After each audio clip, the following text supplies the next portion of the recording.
And we have told you about 3 Denver sheriff's deputies fired for excessive force against inmates at the downtown detention center. Well, now we find out the 3 could get their jobs back. Deputies William Jackson, Stephen Roybal, and Manuel Fuller could have their firings overturned on appeal. Now, that's despite what we found inside these discipline letters.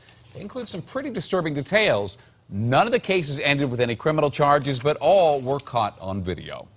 Now, tonight, activists are rallying at City Hall, calling on Denver City Council to let voters decide whether to make the Office of Independent Monitor more permanent. Denver 7 reporter Lance Hernandez is at that rally. And Lance, they want more police accountability, and they think this would be a start. They're hopeful that it will be, Ann. Now, the folks here tell me that the Office of Independent Monitor was set up by a simple ordinance. They say that means that the current mayor or his successor could do away with the office if he so desired. By enshrining it in the city charter, that would be much more difficult.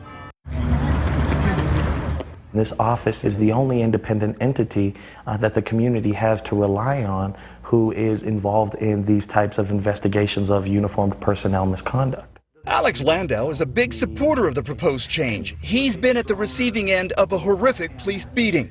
In 2009, he was pulled over for what police initially claimed was an illegal left turn. When officers began searching his car, he asked if he could see a warrant. Their response was to beat me within inches of my life with fists, a radio, a flashlight, and a service revolver. The officers were never disciplined, but Landau did receive a $795,000 settlement. Now he's trying to help give the Office of Independent Monitor more clout. Councilman Paul Lopez is sponsoring a bill to let voters decide whether to include the Independent Monitor's office in the city charter. I think it creates a good faith effort to establish trust between the community and law enforcement.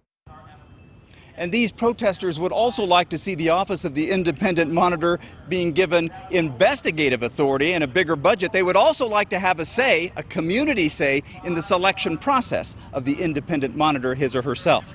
Reporting live at the City and County Building, Lance Hernandez, Denver 7. Thank you, Lance.